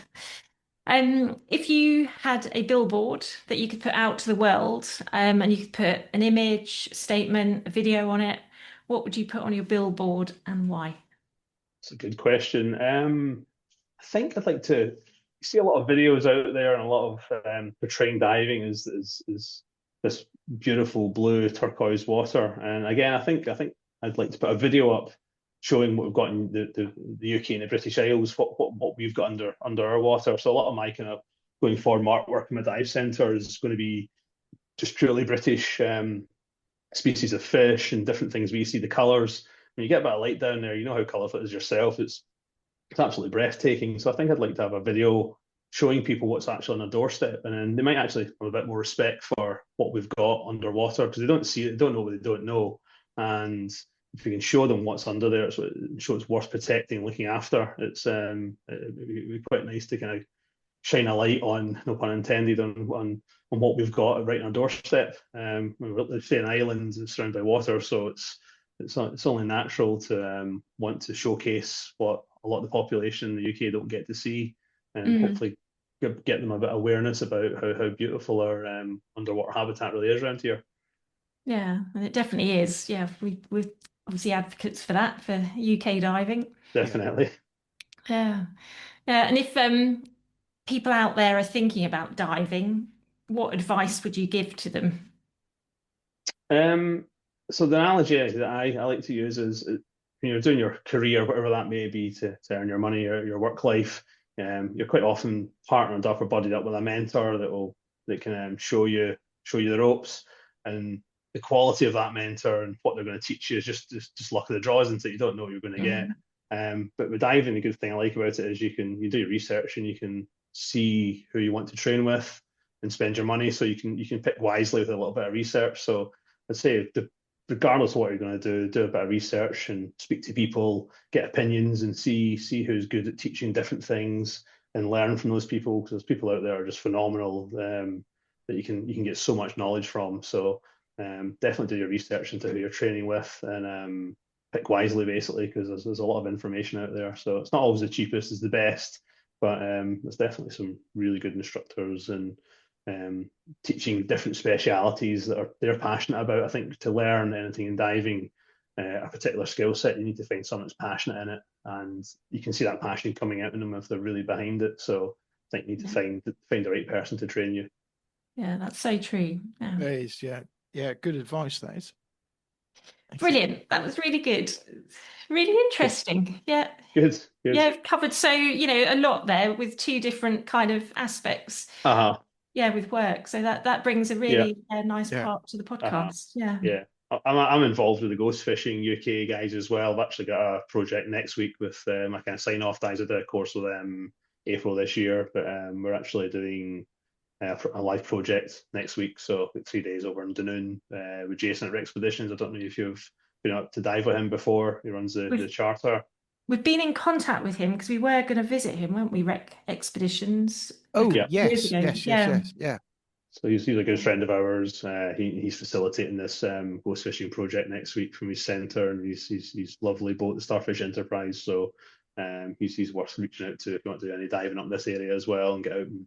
And he's got diving for all levels and all ranges. So from very recreational up to very hardcore technical stuff, he can facilitate it. So he's a good guy to reach out to. Yeah, no, definitely. So you say about UK, the ghost fishing. So is that actually recovering Yes. Yeah, gear? discarded, abandoned fishing gear, basically. Yeah. It's just trying to stop it killing more and more animals. Obviously, it's the cycle with a pot, a lobster pot or a creel or something, obviously, or even a net. An animal goes in, gets trapped, gets killed, and then obviously starts decaying away, and something else smells that, and it's an opportunist. They'll come along and try and feed, and obviously you get bigger animals in there. It just carries on a cycle of senseless killing. So our jobs, basically, as part of ghost fishing, is to survey it first, identify how we're going to tackle it, and go about tackling it, recovering it, and then if we can, it's how we dispose or give the equipment back to the fishermen that have lost it, and get it back to them. And there's a lot of really good guys throughout the UK that are doing amazing work, getting rid of this stuff and clearing up our seas. So it's a really worthwhile cause that I'm just going to start my journey down that route with these guys. So that'd be good. Yeah, it's good. Sounds good. Interesting. Yeah, and obviously you've got quite a lot of fishing ports up that way, so it's just there's must be a lot of of gear. There's a lot of gear. Yeah, some of it's not been there for a very long time. It's not. They've assessed it. It's not a threat to any life going forward. But that's the thing. We've got to assess it and see if it is a threat, and then work out how we're going to tackle it. So it's the big thing. But yeah, there's quite a lot of bits and pieces. So yeah, it's going to keep us plenty busy for the foreseeable, I think, up here. Yeah. That's good. Yeah, you're full of variety. Yeah. Very good. And if people want to learn more about you or contact you, talk to you about diving, where's the best place that they can approach you? Yeah, so we're on most social media platforms. So we're Facebook, we're on Instagram. I've got a YouTube channel and even my website as well. So there's plenty of information there to kind of reach out to and get in touch with us. Yeah, and we can show what we've got to offer on the West Coast here. So yeah, no, that's good. Well, we'll put all the links in the show notes so that people can, click on them and find you and see what you're up to. Brilliant, thank you. Yeah, so that's been really good. And Yeah. thank you for joining us on the BiG Scuba podcast and talking about, the different aspects of your diving and working life. Thank you very much. Thank you for having me. Thank you very much for a great conversation. Yeah, No, that's, thank Yeah. you very Hopefully much. we'll see it go to Osho. Absolutely look forward to meeting you. Yeah, it'd be good yeah, to have a chat yeah. face to face. Yes, yeah. Okay, Scott, thank you Yeah. very much. And Thanks, we'll be in Scott. touch soon. Thanks, Gemma. Thanks. Thanks, Ian. Thanks. Thank you very Bye. much. Cheers. Bye-bye. Thank Bye. you. Cheers. Bye. Bye. Okay, well, I'll say thanks to Scott for coming on and giving us some of his evening to have a chat to us all about UK diving. There we go, more UK diving we've given you. So none of this, there's nothing to see in the UK. No, so, and who knew there were super yachts in Scotland? So, Yeah. Yeah, I'll tell you what blew me away was the octopus. You know, I was just then thinking about my squid. transit van and Squid. squid. And just imagine a squid that's bigger than a transit van. Can you imagine seeing that? Yeah, yeah, I did know about them, and they're massive, Yeah, huge, huge. yeah. Yeah, but there's all sorts in the deep.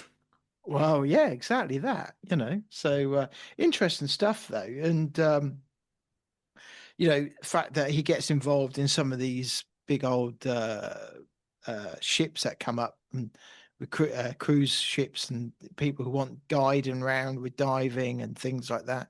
Yeah, that's quite a good side of business to be in, I would have thought. Yeah, he's the variety of what he covers, from dive centre owner through to ROV pilot, and then there's just all sorts there. So Yeah, you can see. I'll have a look at this St Kilda as well. See, I've not heard of that, so I was gonna have a look at that. Mm. Yeah, I have. Yeah, I didn't know it was a dive site, but yeah, and I've heard of the Clyde being full of wrecks. I think we've had a previous guest that's spoken about the Clyde before. Yeah, I would imagine that was probably a hot point at wartime for U-boats Yeah. as well. But yeah, no, it was very interesting, and thank you to Scott for talking to us from West Coast Diving. And I think as well, if memory serves me right, I might be wrong on this, but I think some of the wrecks that were salvaged from Scapa back in the war years were brought up to the Clyde. There's a picture of one actually upside down that they dragged it upside down at the time, then salvaged it. It's a lot of things up there. So there is, yeah, a lot of industry, a lot of marine industry up that way, and obviously a lot of it to do with the offshore industry as well. It's, you know, and hearing him talk about some of the structures, you know, get covered in coral and things like that. You know, that's pretty cool. And it's just a shame they don't really. It's a trade-off, isn't it? Really, because you want the seabed to go back to as it was before man was involved, but then the structures that get covered in coral and stuff. Yeah, and then they take it all gets destroyed, but it would be a fishing risk, and then there'd be yeah, entanglements and nets damage get caught done and stuff like that. Yeah. Yeah, but it's good to hear there is life down there, and these structures are down there for decades, aren't they? So it's not like it's a 5-minute wonder. So No. there's a good life cycle that goes with the life of the subsea. And big money is involved as well, isn't it? Yeah, this sort of side of things. Yeah, but again, that's a thing of that's evolving all the time, the ROV arena. And like you said, one day we might have wireless ROVs and they'll be spinning around the oceans. Yeah, I was just then looking at because one thing I was on my mind while we were talking was Elon Musk. I think it's today has launched a robot. I think it was today. What's he called? He called it Optimus. So if Elon Musk, the world's wealthiest man, can launch cars, and then he's got Starlink and stuff like that. He's now launched a robot type, I think they call it, it's like a man type thing. So you could potentially send that to walk along the seabed. Yeah. Couldn't you? Or swim even. But the only thing is that can't even make a breakfast at the minute. So I don't think I'd be with a lot of cop underwater. No, but it's the start of something, isn't it? And especially with AI, Mm. you know, once you start getting AI involved with like robotics and things like that, it's quite, you know, it's quite, when you watch the thing about this, his launch and this thing going around the kitchen and stuff like that, it's like, whoa, you know, it's a bit, because it doesn't do it very well. It kind of goes a bit wrong. Sorry, I don't understand. You're talking about AI. Yeah, talk about AI and it kicks in. And yeah, it kind of, yeah, this is, as you say, it's the start, and you're like, whoa. The potential is massive. Yeah, the world is ever evolving. It is, and but from a techie side of things, it's quite interesting as well. Yeah, yeah, and yeah, it brings from his conversation, it brings in a lot of other guests that we've spoken to in the past about saturation, commercial diving, ROVs. You know, we did speak to somebody about the Mariana Trench, didn't we, and the ROV cables. Mr. But I thought Garrett. better Richard not mention Garrett, that. yeah. Yeah. Mr. Lemons, Chris Lemons, we spoke to, haven't we, a couple of times, and Ross McLaren, and his brother Scott. Yeah, yeah, yeah. So don't forget there are 200 plus episodes in the back catalogue to listen to, and with a variety of guests from all around the world as well as the UK, and keep you entertained for quite some time. Yeah, absolutely. There's something there for everyone. And guess what? They're all sponsored by the lovely people at Narc 90. And Gemma, what are they? They are beyond technical. So look up Narc 90. They cover everything for the recreational right through to the technical and rebreathe the diver. And if you've got a issue or a question, something to be solved, Narc 90 are the best engineers, and they can find a solution to your problem. Yeah. And we should also give a shout out to Mr. Gary Dallas, who was also a really good fun guest when he came on, because he did a complete change of outfit when he was on with us. Do you remember? He did, yeah. He changed his t-shirts, yeah, every so often. So he made it fun. But yeah, we've spoken to Gary Dallas, and yeah, that's quite an entertaining podcast as well. And he tells us all about, yeah, his involvement with sidemount and RAID. Yeah, and Fourth Element as well. Yeah, yeah. So there you go. There's plenty in there to listen to. Yeah. So thanks for downloading this episode. Don't forget to leave us a 5-star review wherever you've downloaded this episode. And as Gemma said, there's plenty more out there for you to download. So don't stick with just this one. Go back to all our previous ones, and that will keep you going through the winter and keep you entertained, all being well. Yeah, and if you know a diver or somebody connected to the watery world that you think would make a great guest, or you're listening and you'd like to come on, then yeah, just send us a DM, drop into our socials, and yeah, we'll. It's exactly what Scott did. Yes, yeah, he sent us a lovely email, and here we've just spoken to him. Yeah, so he's as a good, you know, it's a good time to big out your, if you've got a dive centre particularly, or you just started, but like James Souza as well, you know, so it's a good time to highlight your business and get in contact. Why not? Yeah, so I think that's everything covered, isn't it? Brilliant. So that was It was the BiG Scuba Podcast.